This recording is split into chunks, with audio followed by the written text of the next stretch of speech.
Hello बच्चों, कैसे हो आप सब। आई होप सब बहुत अच्छे होंगे।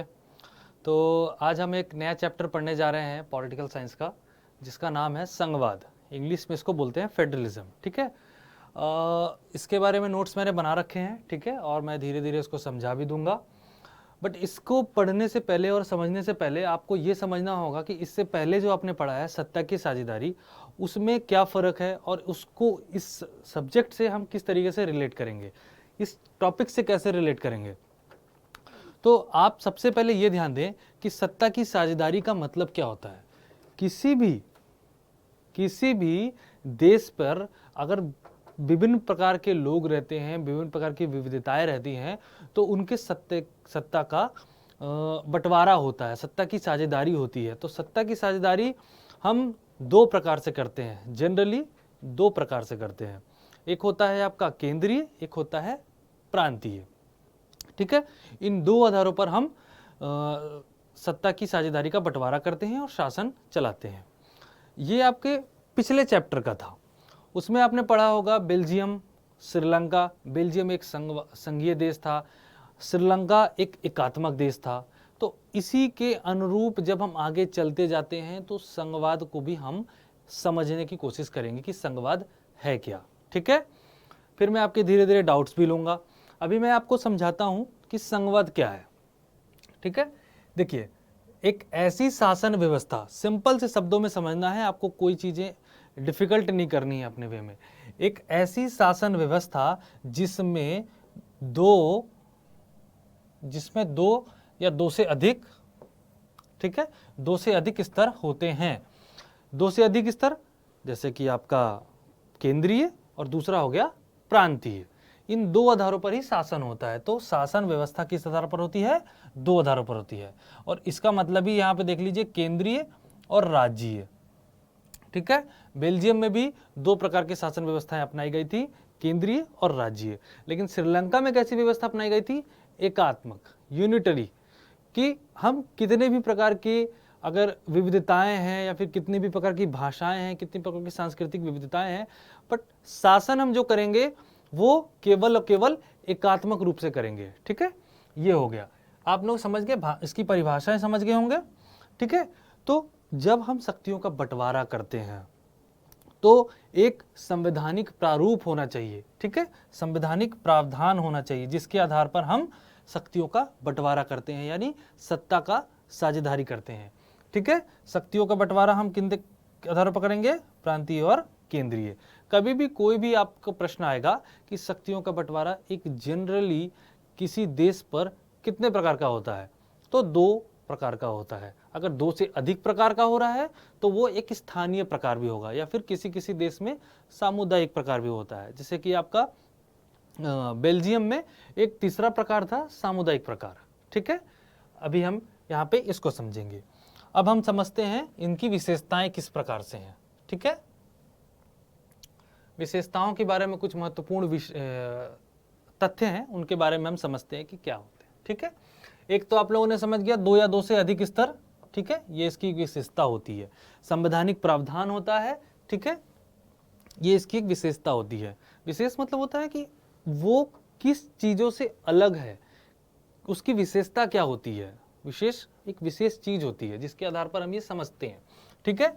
अलग अलग स्तर की सरकारें, नागरिक समूह, ठीक है, जैसे जनताओं पर शासन करना, ठीक है, कानून बनाने, कर वसूल करने, ठीक है, प्रशासन का उनका एक अपना अधिकार क्षेत्र होता है। अब आप समझ लीजिए, अगर केंद्र सरकार अपने विषय पर कानून बनाती है तो कर भी वसूलेगी, जो कि टैक्स लेती है, और कानून बनाएगी, अपने विषय पे कानून बनाएगी। तो एक नागरिक क्षेत्र के विकास के लिए करती है। ठीक है। तीसरा पॉइंट हम पढ़ते हैं, ये पहले दूसरे पॉइंट हो गया। तीसरा पॉइंट पढ़ते हैं कि संविधान में स्पष्ट रूप से वर्णित होना चाहिए। अभी मैंने आपको बताया ना सर कि संवैधानिक प्रावधान होना चाहिए। ठीक है। संवैधानिक प्रावधान होना चाहिए जिसके आधार पर हम इन सबको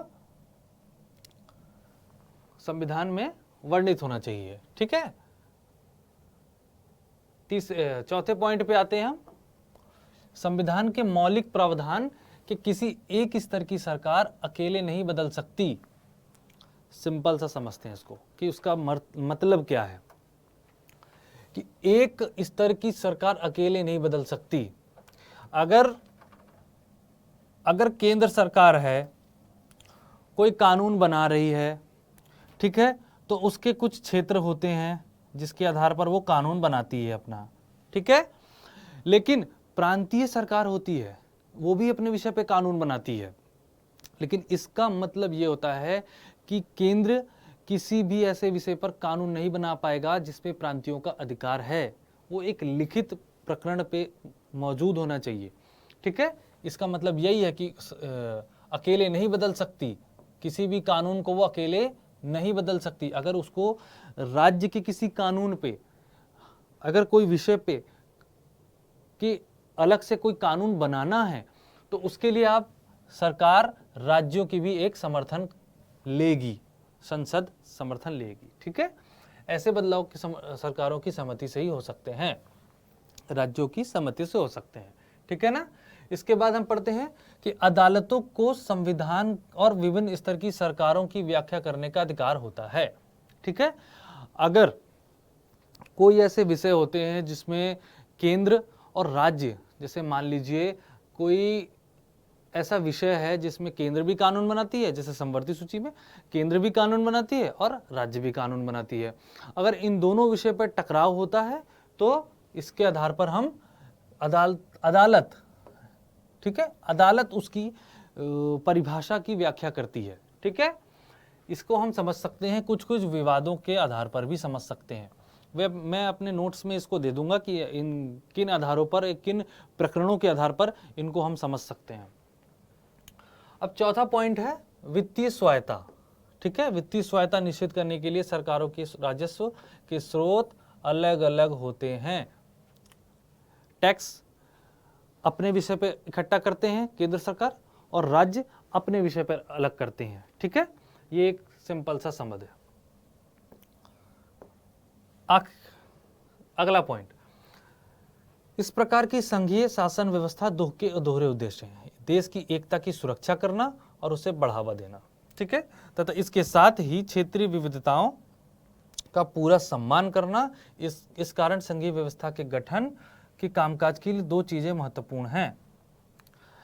सबसे पहले आप समझ लीजिए कि अगर कोई प्रांतीय सरकार अपने किसी सांस्कृतिक विविधता को लेते हुए केंद्र सरकार के पास ये प्रस्ताव रखती है कि हमें इन विषयों पर कानून बनाने का हक दिया जाए, तो केंद्र सरकार उसको वह हक उनके विविधताओं के आधार पर दे सकता है। संसद उस प्रकार उसको अप्रूव कर सकता है, ठीक है। ये एक विशेषता होती है, हम उसको समझ सकते हैं कि वो किस प्रकार से वो इस सांस्कृतिक विविधताओं को समझने की कोशिश कर रहे हैं या हमें बतलाने की कोशिश कर रहे हैं, ठीक है। इसके बाद हम अब पढ़ते हैं भारत में संघीय व्यवस्था, ठीक है, किस प्रकार चलती है। भारत में संघीय व्यवस्था किस प्रकार चलती है। अभी तक हम लोगों ने बेल्जियम के बारे में पढ़ा, उसके बाद श्रीलंका के बारे में पढ़ा, हमने संघीय व्यवस्था यानी संघवाद की विशेषताएं भी पढ़ी। अब हम पढ़ेंगे इसमें भारत में संघीय व्यवस्था किस प्रकार से, ठीक है। कोई भी कंफ्यूजन होगा आप मुझसे बेशक पूछें, ठीक है। अब मैं बोलता हूं आपको कि भारत में संघीय व्यवस्था 3 प्रकार की चलती हैं। एक होता है संघ सूची, एक होता है राज्य सूची जिसमें उनके विषय के वर्णन होता है, एक होता है समवर्ती सूची, ठीक है।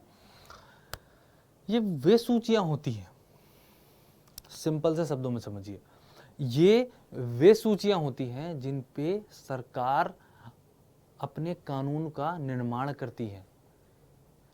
नागरिक क्षेत्र में रह रहे लोगों का वो इस प्रकार अध्ययन करते हैं कि किस तरीके से उनको उस कानून की जरूरत है, देश को, राज्य को, क्षेत्र को किस प्रकार उस कानून की जरूरत है, तो उस प्रकार वो कानून के विषय निर्धारित करते हैं।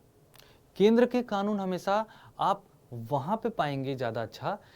केंद्र कानून कब अच्छा बनाती है, कब उसको ऐसा लगता है कि हमारे ये कानून पूरे राज्य में या पूरे देश पे बनाना चाहिए, तो केंद्र हमेशा कानून तब अच्छा बनाती है या फिर इसलिए बनाती है क्योंकि ऐसे कानून जो पूरे एक देश पर लागू होने चाहिए, एक समान होने चाहिए, उसको हम केंद्रीय कानून या संघ सूची बोलते हैं, ठीक है, जिसमें कौन कौन से विषय होते हैं। एक प्रतिरक्षा होती है, रक्षा मंत्रालय, कोई भी देश किसी भारत पर अटैक कर दे तो उससे संबंधित कोई फैसले लेना हो या उससे संबंधित कोई कानून बनाना हो तो वो संघ सूची यानी केंद्र सरकार करती है,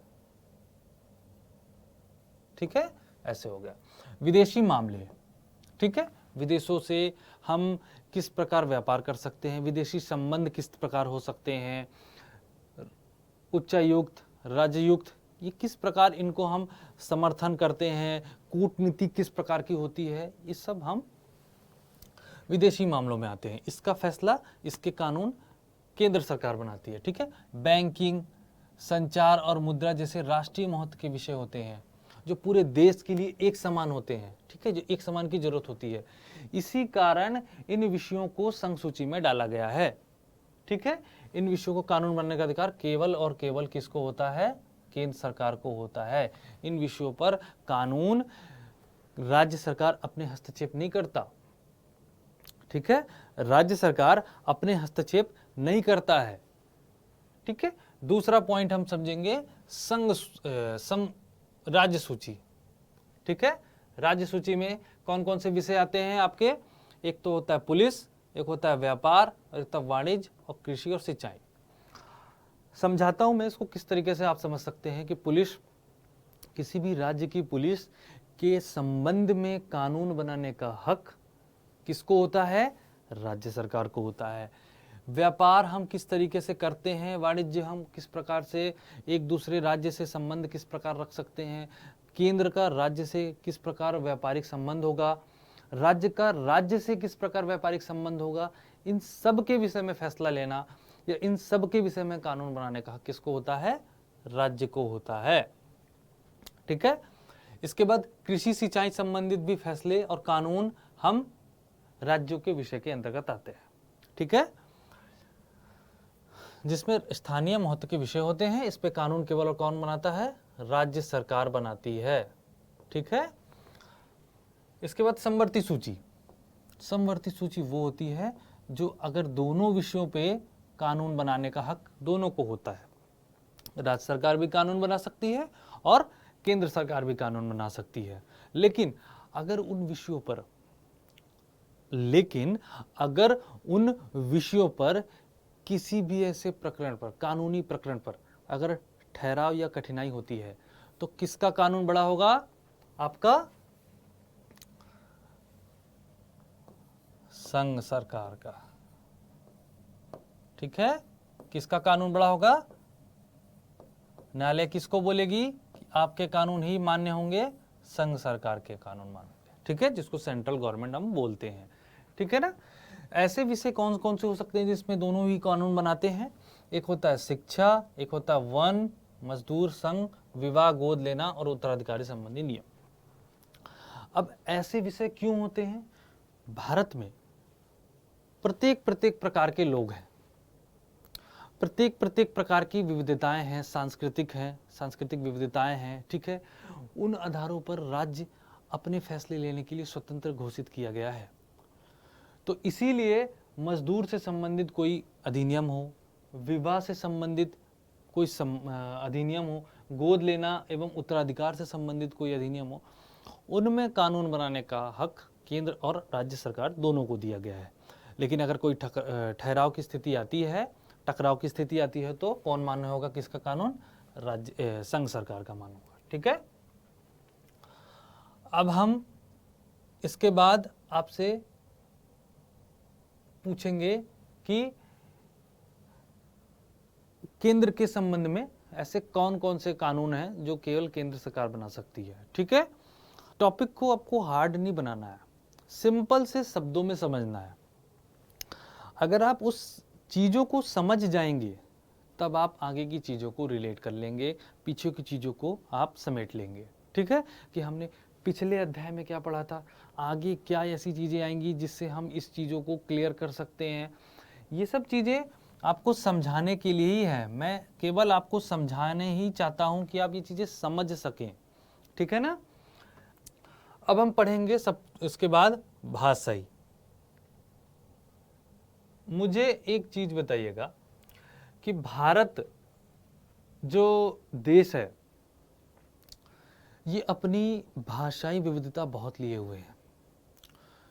कुल भारत में 22 प्रकार की राजभाषा है। 22 प्रकार की राजभाषा, इसका मतलब है कि भारत में कोई भी एक राष्ट्रभाषा नहीं है। भले हिंदी 44% या 50% के लगभग बोली जाती हो, लेकिन भारत जब आज़ाद हुआ था तो विभिन्न प्रकार की भाषाएं थी। तो भारत जब आज़ाद हुआ तो विभिन्न प्रकार की भाषाओं के आधार पर भाषाओं के राज्य का गठन भी हुआ। तो जब भाषाई आधार पर राज्यों का गठन हुआ तो विभिन्न प्रकार की भाषाएं थी। तो कुल 22 राजभाषाएं हैं। कितनी हैं? 22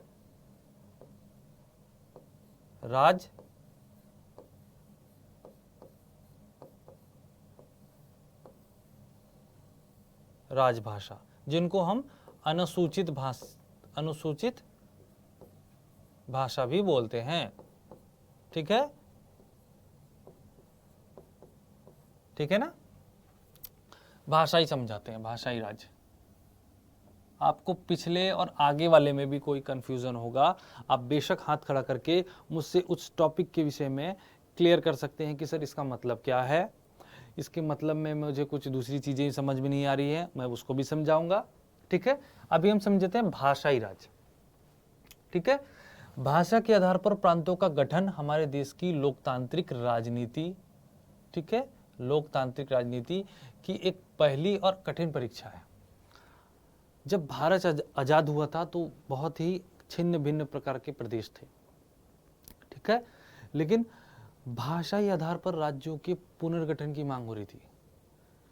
तब भारत में 1950 के बाद भाषाई आधार पर जो आंदोलन हो रहे थे, उसके बाद चीज़ें भाषाई आधार पर राज्यों के गठन की होने लगी। ठीक है, एक भाषा बोलने वाले लोगों को एक जगह पे रखने की कोशिश की गई। जैसे तमिल जो आपका क्षेत्र है, तमिलनाडु, वो तमिल भाषाई क्षेत्र बना दिया गया। केरल सबसे नीचे है, उसमें मलयालम भाषा बोली जाती है, तो मलयालम की भाषाएं अलग कर दी गई, वो एक प्रदेश ही अलग कर दिया गया। वैसे ही कर्नाटक है, उसके ऊपर उसमें कन्नड़ भाषाएं बोलते हैं, तो उस पूरे प्रदेश को कन्नड़ भाषी राज्य बना दिया गया। जस्ट उसके ऊपर आंध्र प्रदेश है, तो उसको तेलुगु भाषी राज्य बोलते हैं, उसको तेलुगु भाषी राज्य बना दिया गया। उसके ऊपर उड़िया है, तो उड़िया भाषी राज्य को भी उड़िया बना दिया गया। उसके बगल में बंगाल है, तो पश्चिम बंगाल में बंगाली भाषा बना दी गई। ठीक है, कर्नाटक के ऊपर मराठी है, महाराष्ट्र है, तो मराठी भाषा बना दिया गया। इसी प्रकार से 22 राजभाषाएं हैं। ठीक है, 22 राजभाषाएं हैं। इसको समझते हैं। एक जगह कर दिया गया सबसे पहले तो, इसके बाद कुछ राज्यों का गठन भी हुआ। ठीक है, जिसका मैंने आपको बताया, तमिल वाले तमिलनाडु, तेलुगु वाले आपके आंध्र प्रदेश, कन्नड़ वाले आपके कर्नाटक प्रदेश। ठीक है, इसी तरीके से 1956 में 14 ऐसे राज्य बनाए गए थे जो कि भाषाई आधार पर थे। ठीक है, भाषा के साथ साथ सांस्कृतिक विविधताएं भी होती हैं, निर्जातिता होती है। ठीक है, संस्कृति होती है, उनकी भौगोलिक स्थिति होती है, उनकी जातीयताओं के आधार पर भी एक विभिन्नता होती है, और उसके आधार पर भी उनका आदर करने के लिए एक राज्य बनाया गया है जिसको हम नागालैंड बोलते हैं। ठीक है, नागा प्रदेश, जिसको उत्तराखंड में उत्तराखंड बोलते हैं, जैसे कि पहाड़ी क्षेत्र के लोग, झारखंड में जनजातीय प्रकार के लोग। ठीक है, जो कि जंगलों पे अधिकतर निवास करते हैं, इनको बोलते हैं जनजातीय प्रकार के लोग। ठीक है, इसको हम समझते हैं अब कि किस प्रकार से होते हैं। अब मुझे सबसे पहले बताएं कि कितने प्रकार की भाषाएं हैं। ठीक है, भारत में कितने प्रकार की राजभाषाएं हैं? 22 प्रकार की राजभाषाएं हैं। ठीक है, और 22 प्रकार की राजभाषाओं पे हम उनका अध्ययन करते हैं, और 22 प्रकार की राजभाषाओं के आधार पर ही देश में भाषाई राज्य का गठन हुआ है। ठीक है, भाषा नीति, भारत की भाषा नीति कैसी है? ठीक है, इसके बारे में समझते हैं। भारत में कितने % लोग हिंदी पढ़ते हैं? 40% लोग हिंदी पढ़ते हैं। ठीक है, भाषाओं के संरक्षण में एक दूसरे के संविधान में उपाय किए गए हैं। अगर कोई एक क्षेत्र भारत में कोई सबसे ज़्यादा बोली जाने वाली भाषा कौन है? हिंदी है, जो कि कितने % है? 40। अगर इससे भी ज़्यादा कोई भाषा बोली जाएगी तो उसका भी सम्मान और उसका आदर होगा। इससे सबसे कम वाली भाषा भी जो बोली जाएगी उसका भी सम्मान और आदर होगा। यही हमारी भाषा नीति है, ठीक है। इसलिए भाषाओं के संरक्षण में एक दूसरे के उपाय किए गए हैं। हिंदी के अलावा 21 अन्य भाषाएं, हिंदी को मिला करके 22 हो जाता है, इसलिए अन्य 21 भाषाएं, ठीक है ना। अनुसूचित भाषा का दर्जा दिया गया है, ठीक है। केंद्र सरकार के किसी भी पद का उम्मीदवार इनमें से किसी भी परीक्षा दे सकता है। अब आप बोलेंगे कि मुझे सर हिंदी आती है और मैं हिंदी का पेपर देना चाहता हूँ। बेशक आप दे सकते हैं। आप ही के क्षेत्र में कोई ऐसा लड़का है, ऐसा स्टूडेंट है जो तेलुगु भाषी भी जानता है, उसको हिंदी से ज़्यादा तेलुगु भाषा पसंद है, तो जब वो किसी भी ऐसे फॉर्म को भरेगा जिसमें तेलुगु चीज़ों का भी एक टिक बॉक्स होगा, तो वो तेलुगु भाषी को भी अपना परीक्षा दे सकता है, ठीक है, बशर्ते उसको अपना विषय वैकल्पिक चुनना चाहिए, ठीक है। इसके साथ साथ भाषाई राज्यों की भी अपनी भाषाएं होती हैं, राज्यों की अपने काम अपनी राजभाषाओं में ही होता है, ठीक है। ये हम एक प्रकार से समझ गए इसको, ठीक है। इसमें कोई कंफ्यूजन है बेटा कि कितने प्रकार की भाषाएं होती हैं और भाषाओं का गठन किस प्रकार होता है, भाषाओं की बोलने वाले की संख्याओं किस प्रकार से होती है, कितने प्रकार की भाषाएं होती हैं, ठीक है ना। भारत में कितनी अनुसूचित भाषाएं हैं, ये सब चीज़ें हम इसमें समझ गए हैं, ठीक है। अब हम पढ़ते हैं भारत में केंद्रीकरण के उद्देश्य, ठीक है। क्या पढ़ेंगे? केंद्रीकरण के उद्देश्य। इसको समझाने से पहले बेटा मैं आप लोगों को एक चीज़ ये समझाना चाहता हूँ, ठीक है, कि केंद्रीकरण की आवश्यकता क्यों पड़ रही है, ठीक है। क्यों पड़ रही है केंद्रीकरण की आवश्यकता हमें? भारत में सत्ता का विकेंद्रीकरण क्यों पड़ रही है? भारत तो केंद्र सरकार में 2 प्रकार के शक्तियों का विवरण किया गया है संघीय व्यवस्था में भारत की, ठीक है। अगर हम संघवाद बनाएंगे, ठीक है, अगर हम संघवाद बनाएंगे तो हम पढ़ते हैं सत्ता का विकेंद्रीकरण क्या होता है। सत्ता का विकेंद्रीकरण समझने से पहले हम ये समझते हैं कि इसका केंद्रीकरण क्या है, ठीक है। तो संघवाद को समझने से पहले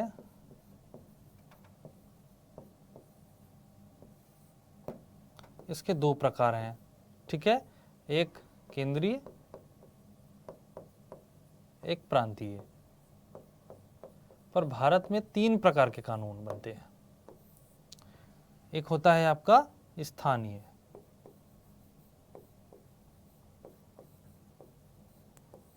ठीक है। तो 1992 से पहले हमारे देश पर 2 प्रकार के स्तर थे जिसको हम केंद्रीय और प्रांतीय स्तर बोलते थे। तीसरा स्तर स्थानीय स्तर था, बट उनको एक संवैधानिक दर्जा नहीं प्राप्त था।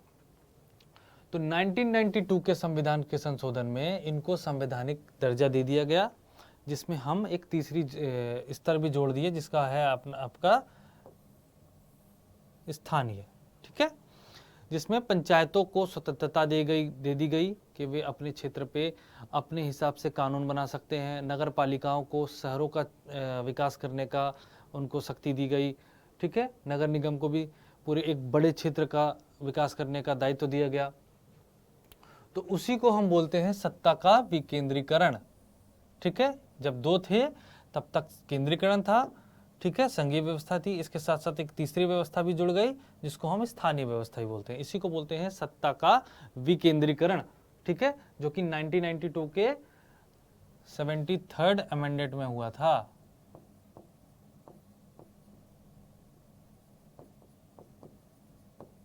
कब हुआ था? 73rd में, ठीक है। कुछ पॉइंट्स हैं जो मैं समझाता हूं कि इसमें विशेषताएं क्या क्या जोड़ दी गई थी।